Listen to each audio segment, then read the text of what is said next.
السلام علیکم رحمۃ اللہ، کیسے ہیں آپ؟ امید ہے آپ خیریت سے ہوں گے۔ جیسا کہ آپ جانتے ہیں کہ کلاس 6 کا سلیبس آپ پڑھ چکے ہیں۔ کلاس 6 کے سلیبس میں پہلے 2 سپارے تھے، اب کلاس 7 کا سلیبس آپ پڑھیں گے۔ کلاس 7 کے سلیبس میں 2 سپارے ہیں، پارہ نمبر 3 اور پارہ نمبر 4، ٹھیک ہے؟ تو پارہ نمبر 3 آج آپ انشاءاللہ تعالی سٹارٹ کریں گے۔ شروع کرتے ہیں اللہ کے نام سے۔ اعوذ باللہ من الشیطان الرجیم، بسم اللہ الرحمن الرحیم۔ تلک الرسل فضلنا بعضهم علی بعض، وقف لازم ہے، رکنا یہاں پہ ضروری ہے۔ منہم من کلم اللہ ورفع بعضهم درجات وآتینا عیسی ابن مریم البینات وأیدناہ بروح القدس ولو شاء اللہ ما اقتتل الذین من بعدهم من بعد ما جاءتهم البینات ولكن اختلفوا فمنهم من آمن ومنهم من كفر ولو شاء الله ما اقتتلوا ولكن الله يفعل ما يريد۔ تلک الرسل، یہ رسول، تلک اسم اشارہ ہے، ٹھیک ہے، مؤنث کے لیے استعمال ہوتا ہے۔ جب ایک جماعت کی صورت میں آئیں، بے شک وہ مذکر ہی ہوں، جب جماعت میں ہوں تو پھر وہ مؤنث ہی استعمال ہوتا ہے۔ تو تل کا مؤنث کا ہے تو جماعت کی صورت میں رسول کے ساتھ تل کا آ سکتا ہے، ٹھیک ہے۔ تل کا رسول، یہ رسول، رسول کی جمع رسول۔ فضلنا، فضیلت دی ہم نے، بعضہم، ان کے بعض کو، علی بعض، بعض پر۔ اللہ تعالیٰ کہہ رہے ہیں یہ رسول ہم نے ان کو بعض پر فضیلت دی ہے، کسی کو کسی چیز میں، کسی کو کسی چیز میں۔ جیسے کہ آپ کو پتہ ہے موسیٰ علیہ السلام سے اللہ تعالیٰ نے کلام کیا، ان کو معجزات دیے، عیسیٰ علیہ السلام کو اللہ تعالیٰ نے معجزات دیے، تو اللہ تعالیٰ نے یہ درجے رکھے ہیں بعض کے بعض پر۔ منہم، ان میں سے، من، جو، کلم اللہ، کلام کیا اللہ نے۔ آپ کو پتہ ہے موسیٰ علیہ السلام سے اللہ نے کلام کیا تھا، بغیر کسی واسطے کے، بغیر کسی فرشتے کے۔ ورفع، اور بلند کیے، بعضہم، بعض کو، درجات، درجوں میں، بعض کے اللہ تعالیٰ نے درجے بلند کیے۔ تو ہمیں سب رسولوں کو ایک طرح کا ہی سمجھنا چاہیے، ان سب کی ایک ہی طرح سے فضیلت ہے، اہمیت ہے، ہمیں سب کا اکرام کرنا چاہیے۔ ہمارے نبی صلی اللہ علیہ وسلم نے خود یہ فرمایا ہے کہ مجھے انبیاء پر ترجیح نہ دو، مجھے انبیاء کے درمیان فضیلت نہ دو، ٹھیک ہے نا۔ تو ہمارے لیے تمام انبیاء ایک ہی جیسے ہیں، ہم سب کا احترام کرتے ہیں، سب کی عزت کرتے ہیں۔ اللہ تعالیٰ نے کسی نبی کو کوئی درجہ زیادہ کیا ہے، کسی کو کسی میں بڑھایا ہے، تو یہ اللہ تعالیٰ کی حکمت ہے۔ ہمارے لیے سارے انبیاء برابر ہیں، ہم ان کا احترام اور ادب کرتے ہیں۔ وَآتَيْنَا، اور ہم نے دی، عیسی ابن مریم، عیسیٰ ابن مریم علیہ السلام کو، بینات، واضح دلیلیں۔ یہاں پہ واضح دلیل سے مراد معجزات ہیں جو عیسیٰ علیہ السلام کو دیے گئے تھے۔ عیسیٰ علیہ السلام کو اللہ تعالیٰ نے کون کون سے معجزات دیے تھے وہ آپ پڑھیں گے قرآن پاک میں انشاءاللہ تعالیٰ آگے چل کے۔ عیسیٰ علیہ السلام جو مادر ذات اندھا ہوتا تھا اس کو بھی ٹھیک کر دیتے تھے، برس والی بیماری جو ہوتی تھی، برس سفید داغ والی بیماری کو کہتے ہیں، تو اس وقت اس کا کوئی علاج نہیں تھا، لیکن عیسیٰ علیہ السلام اس کو بھی ٹھیک کر دیتے تھے، تندرست کر دیتے تھے، لوگوں کو بتا دیتے تھے، جو وہ کھا کے آتے تھے، جو گھر میں ذخیرہ کر کے رکھ آتے تھے وہ بھی سب بتا دیتے تھے کہ تم یہ کھا کے آئے ہو، اور مٹی کا پرندہ بنا کے اس میں پھونک مارتے تو وہ سچ مچ کا پرندہ بن جاتا، ٹھیک ہے۔ تو یہ کچھ معجزات تھے جو عیسیٰ علیہ السلام کو اللہ تعالیٰ نے دیے تھے۔ اور ایک میں آپ کو بتانا بھول گئی، یہاں تک کہ مردے کو بھی اللہ کے حکم سے زندہ کر دیا کرتے تھے۔ تو اس دور کے مطابق عیسیٰ علیہ السلام کو نا، چونکہ ان کے دور میں ڈاکٹری کا زیادہ دور تھا، طب کا بڑا چرچا تھا، تو اللہ تعالیٰ نے ان کو اس طرح کے معجزات دیے تھے تاکہ لوگوں کو پتہ چل جائے کہ طب اور چیز ہے اور اللہ کا معجزہ اور چیز ہے۔ وَأَيَّدْنَاهُ بِرُوحِ الْقُدُسِ، اور ہم نے مدد کی ان کی روح القدس کے ساتھ۔ روح القدس سے مراد یہاں جبریل علیہ السلام ہے، ٹھیک ہے۔ وَلَوْ شَاءَ اللَّهُ، اور اگر اللہ تعالیٰ چاہتا، مَا اقْتَتَلَ الَّذِينَ، نہ لڑتے وہ، من بعدہم، جو ان کے بعد تھے، من بعد، بعد اس کے، ما جاءتہم البینات، ان کے پاس آ گئی واضح نشانیاں، روشن نشانیاں، ولیکن اختلافوا، لیکن انہوں نے اختلاف کیا، فمنہم، پس ان میں سے، من آمن، کوئی جو ایمان لایا، ومنہم، ان میں سے، من کفر، جس نے کفر کیا، یعنی کچھ لوگوں نے تو ایمان لایا ایمان لائے کچھ لوگ تو، اور کچھ لوگ جو ہیں انہوں نے انکار کیا۔ وَلَوْ شَاءَ اللَّهُ، اور اگر اللہ تعالیٰ چاہتا، مَا اقْتَتَلُوا، نہ وہ لڑتے یعنی اختلاف نہ کرتے، وَلَكِنَّ اللَّهَ يَفْعَلُ مَا يُرِيدُ، اور لیکن اللہ تعالیٰ کرتا ہے جو چاہتا ہے۔ اگر اللہ تعالیٰ چاہتا تو سارے ہی مان لے آتے، کوئی بھی اختلاف نہ کرتا، کوئی بھی انکار نہ کرتا، لیکن یہ اللہ تعالیٰ کی حکمت ہے، اللہ تعالیٰ نے جہنم کو بھی تو بھرنا ہے نا۔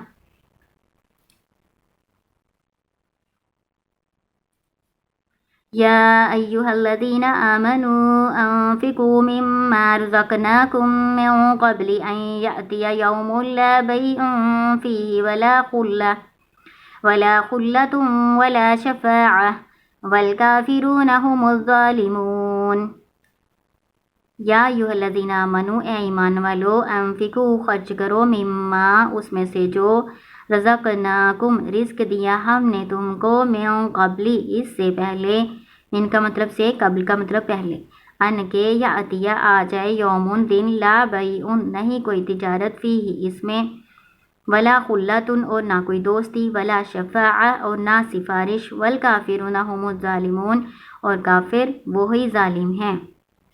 اللہ تعالیٰ ایمان والوں کو کہہ رہے ہیں کہ اللہ کے دیے ہوئے رزق میں سے خرچ کرو۔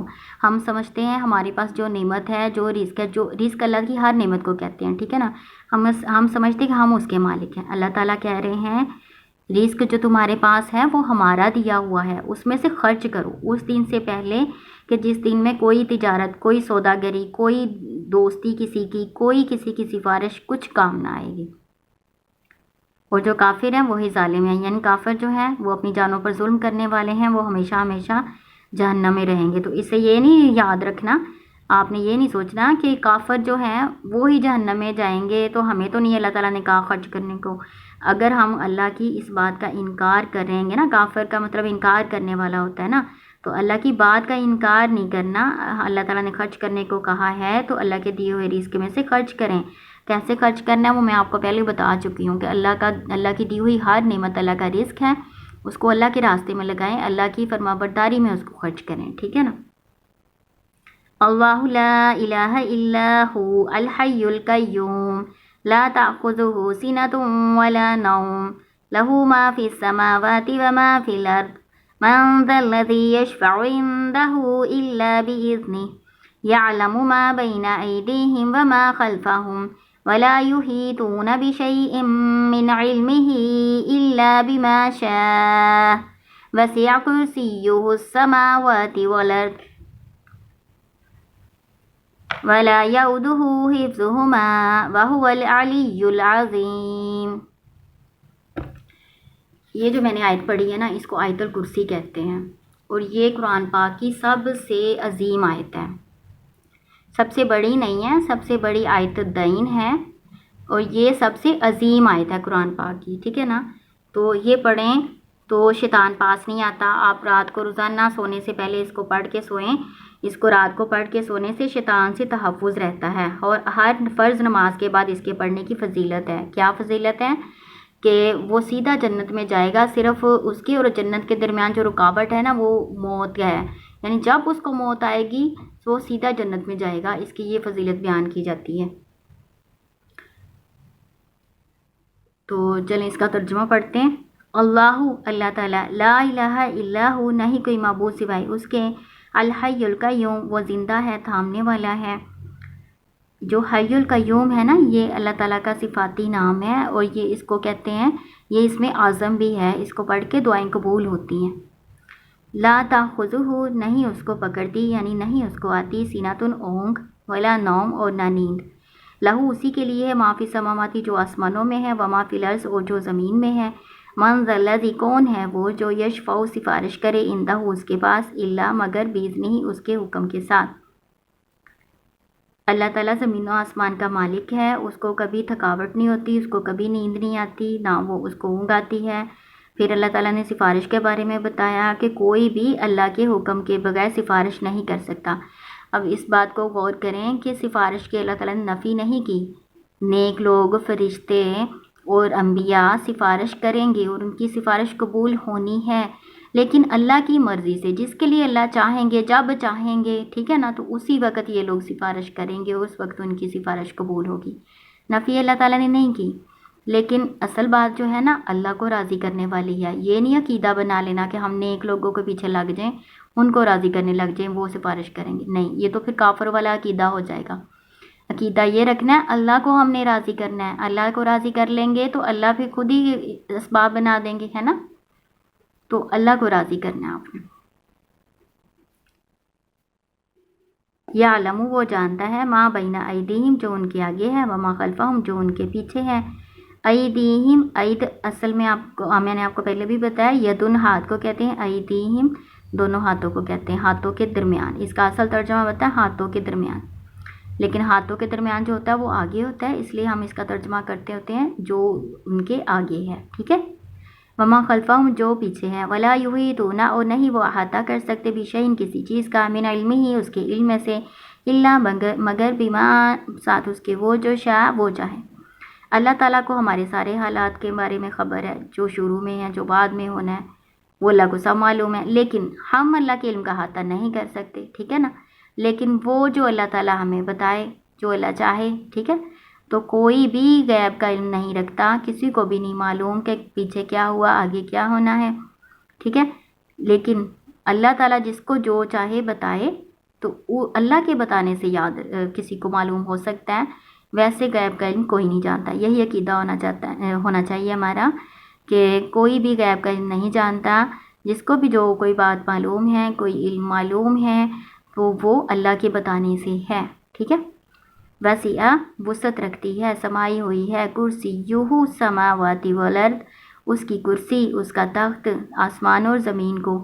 اللہ تعالیٰ کی کرسی اللہ کے قدم رکھنے کی جگہ ہے، یا کچھ لوگ کہتے ہیں اللہ کا عرش مراد ہے، لیکن اس کی کیفیت میں نہیں پڑھنا کہ اللہ تعالیٰ کی کرسی کیسی ہے اور اللہ تعالیٰ کیسے متمکن ہے. اللہ تعالیٰ اپنی شان کے مطابق متمکن ہے جیسے اللہ کی شان ہے. ٹھیک ہے. ایسے ہی عقیدہ رکھنا آپ نے اور زیادہ بحث میں نہیں الجھنا. ولا یعودہ حفظہما اور نہیں اس کو تھکاتی ان دونوں کی حفاظت.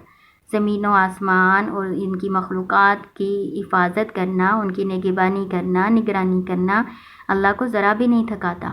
وہو العلی العظیم اور وہ بہت بلند، بہت عظمت والا ہے. جو یہودی ہیں نا وہ یہ عقیدہ رکھتے ہیں اور وہ کہتے ہیں کہ اللہ تعالیٰ نے 6 دنوں میں زمین و آسمان کو بنایا، پھر 7ویں دن اللہ تعالیٰ نے آرام کیا.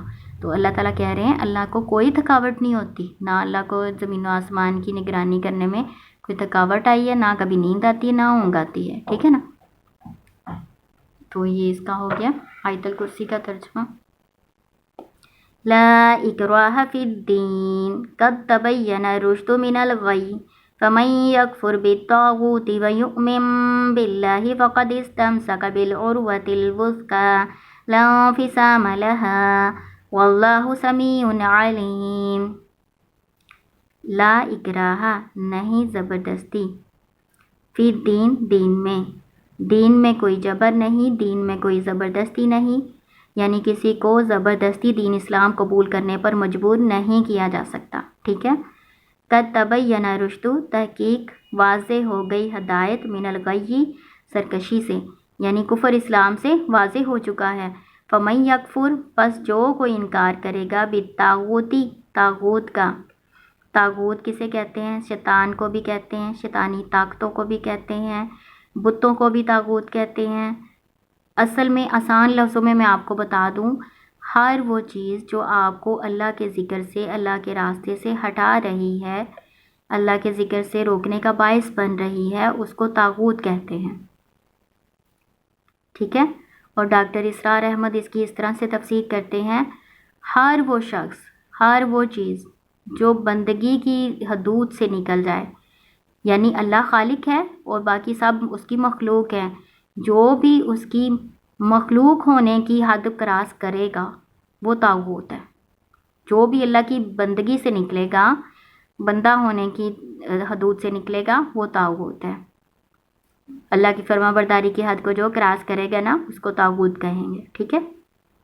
تو آسان لفظوں میں آپ نے یاد رکھنا، ہر وہ چیز جو اللہ کے ذکر سے آپ کو دور کرنے کا باعث بن رہی ہے وہ طاغوت ہے. تو جو کوئی طاغوت کا انکار کرے گا، وَيُؤْمِن بِاللَّهِ اور ایمان لائے گا وہ اللہ پر، فَقَدِ اسْتَمْسَكَ پس تحقیق اس نے تھام لیا، مضبوطی سے پکڑ لیا، بالعروۃ الوثقی، عروہ کڑا، وثقی مضبوط، اس نے مضبوط کڑا تھام لیا، کس چیز کا؟ اسلام کا۔ لا انفصام لہا، اس کو نہیں ٹوٹنا، یعنی جس نے اسلام کے دین کو تھام لیا اللہ پر ایمان لا کے، تو وہ سیدھا اللہ تک، جنت تک وہ پہنچ جائے گا، اس کڑے نے ٹوٹنا نہیں ہے۔ واللہ سمیع علیم، اور اللہ تعالیٰ سننے والا، جاننے والا ہے۔ جو دین اسلام کے مضبوط کڑے کو تھام لے گا تو وہ سیدھے راستے پہ چلے گا اور انشاءاللہ وہ جنت تک پہنچ جائے گا، ٹھیک ہے نا؟ اس کو آپ نے ذہن میں رکھنا ہے۔ اس کا شان نزول بھی ہے۔ شان نزول اس طرح سے ہے کہ کچھ انصار کے کچھ نوجوان تھے، یعنی بچے ان کے، وہ یہودی یا عیسائی ہو گئے تھے۔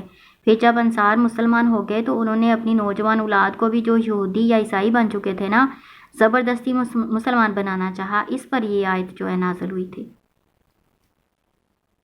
ٹھیک ہے۔ اور جو بعض مفسرین کہتے ہیں کہ یہ اہل کتاب کے بارے میں ہے کہ جو اسلامی ملک میں رہنے والے ہیں، اگر وہ جزیہ ادا کرتے ہوں تو انہیں اسلام قبول کرنے پر مجبور نہیں کیا جائے گا، ٹھیک ہے۔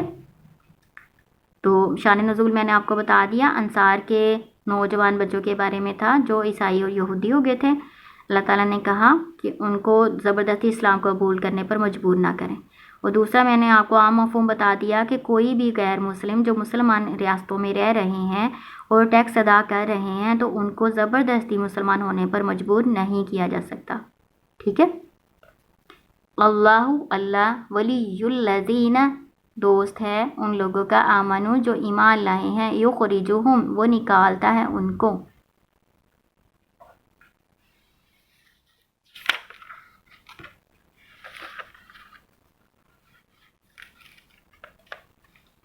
من الظلمات اندھیروں سے، الی النور روشنی کی طرف، والذین کفروا اور وہ لوگ جو کافر ہیں، اولیاؤہم الطاغوت ان کے دوست، ان کے ساتھی طاغوت ہیں، شیاطین ہیں، یخرجونہم من النور الی الظلمات وہ نکالتے ہیں ان کو نور سے اندھیروں کی طرف، روشنی سے اندھیروں کی طرف۔ اولئک اصحاب النار یہی لوگ ہیں جو آگ والے ہیں، یعنی جہنم والے ہیں، ہم فیہا خالدون وہ اس میں ہمیشہ رہیں گے، ٹھیک ہے۔ تو اللہ کے دین کو تھام لیتا ہے، جو تو اسلام قبول کر لیتا ہے، اللہ پر ایمان لے آتا ہے، تو اللہ تعالیٰ ان کو کفر و شرک کے گناہوں کے اندھیروں سے نکال کے ہدایت کی سیدھی روشنی کی طرف لے کر آتے ہیں، ٹھیک ہے۔ اب یہاں پہ دیکھیں، آپ ایک بات پہ غور کریں، جو اندھیرے ہیں، ظلمات، وہ جمع کا صیغہ ہے، اور نور جو روشنی ہے وہ ایک واحد کا صیغہ ہے۔ جو گمراہی کے راستے ہیں وہ تو بہت سارے ہیں، ٹھیک ہے نا، اندھیرے بہت سارے ہیں، لیکن جو اللہ کی طرف سیدھا راستہ جاتا ہے وہ ایک ہی ہے۔ اسی طرح ہم دیکھیں کہ باطل معبود جو اللہ کے سوا بنائے ہوئے ہیں وہ تو بہت سارے ہیں، لیکن اللہ تعالیٰ ایک ہی واحد قہار زبردست ہے، ٹھیک ہے نا۔ تو اس پہ آپ نے غور کرنا ہے کہ یہ ظلمات جمع کا اور نور واحد کا صیغہ کیوں آیا ہوا ہے۔ اور جو کافر ہیں ان کے ساتھی طاغوت ہوتے ہیں، یعنی شیاطین ہوتے ہیں، جو اللہ کا ذکر نہیں کرتے نا تو پھر شیاطین ان پر غالب آ جاتے ہیں۔ یخرجونہم وہ ان کو نکالتے ہیں، من النوری روشنی سے، اللہ کی روشنی سے نکال لیتے ہیں، الی الظلمات اندھیروں کی طرف، وہ ان کو اندھیروں کی طرف لے کے جاتے ہیں، کفر و شرک گناہوں کے اندھیروں میں لے جاتے ہیں۔ اولئک اصحاب النار یہی وہ لوگ ہیں جو آگ والے ہیں، ہم فیہا خالدون وہ اس میں ہمیشہ رہیں گے۔ جو تو شیاطین کی بات مانیں گے، ان سے دوستی لگائیں گے، تو پھر شیاطین تو ان کو ایسے ہی غلط کاموں میں الجھائے رکھیں گے اور ان کو لے کے جہنم میں جائیں گے۔ پھر اللہ تعالیٰ کہہ رہے ہیں جو کافر ہیں نا، انہوں نے ہمیشہ ہمیشہ کے لیے جہنم میں رہنا ہے، ٹھیک ہے۔ تو آج آپ نے کیا پڑھا، آپ اس کو ریوائز کریں ایک دفعہ۔ یہ تلک الرسول، میں نے آپ کو بتا دیا تلکا کیوں لگایا ہے، یہاں پہ ذالکا کیوں نہیں آیا، یہ گرامر کا ہے، آپ اس کو تھوڑا سا سمجھ لیں۔ پھر آپ نے پڑھا کہ اللہ تعالیٰ نے بعض کو بعض پر فضیلت دی ہے۔ پھر عیسیٰ علیہ السلام کی فضیلت آپ نے پڑھی کہ اللہ تعالیٰ نے ان کو روح القدس یعنی جبریل علیہ السلام کے ساتھ مدد کی اور ان کو معجزات دیے تھے، وہ میں نے آپ کو بتایا۔ پھر اللہ تعالیٰ نے بتایا مسلمانوں کو کہ آپ خرچ کرو اللہ کے دیے ہوئے رزق میں سے، تو آپ کو سمجھ لینا چاہیے کہ آپ کے پاس جو بھی اللہ کا رزق ہے، جو بھی نعمت ہے، وہ آپ کی نہیں ہے، اللہ کی ہے۔ تو اللہ کی دی ہوئی نعمت میں سے خرچ کرنا تو آپ کو مشکل نہیں لگنا چاہیے نا۔ اللہ آپ کا کون سا ہے، آپ یہ سمجھیں کہ اللہ کی دی ہوئی نعمت ہے، اللہ کے راستے میں خرچ کرنی ہے۔ پھر آیت الکرسی آپ نے پڑھی، آیت الکرسی کا میں نے آپ کو فضیلت تھوڑی سی بتائی ہے، یہ قرآن پاک کی عظیم آیت ہے، ٹھیک ہے نا، عظیم ہے، بڑی نہیں ہے، بڑی آیت دین ہے، ٹھیک ہے نا، یہ عظیم ہے اور شیطان پاس نہیں آتا اس کے پڑھنے سے۔ پھر آپ نے پڑھا کہ دین میں جبر نہیں ہے، کسی کو زبردستی مسلمان نہیں کیا جا سکتا۔ پھر آپ نے پڑھا کہ جو اسلام کے مضبوط کڑے کو تھام لے گا تو وہ کبھی کڑا ٹوٹنا نہیں، اللہ پھر اس کا ساتھی ہوگا اور ان کو اللہ تعالیٰ کفر و شرک کے اور گناہوں کے اندھیروں سے نکال کے اپنے نور کی روشنی میں لائے گا، اپنے ہدایت کی روشنی میں لائے گا، اور وہ لوگ جو کافر ہیں ان کے ساتھی پھر شیاطین ہوتے ہیں اور ان کو وہ اندھیروں کی طرف لے کر جاتے ہیں۔ تو پھر اللہ تعالیٰ کہہ رہے ہیں ان کا پھر یہ انجام ہوگا کہ یہ ہمیشہ ہمیشہ جہنم میں رہیں گے۔ تو آپ خود سے اس کو ریوائز کریں۔ السلام علیکم ورحمۃ اللہ۔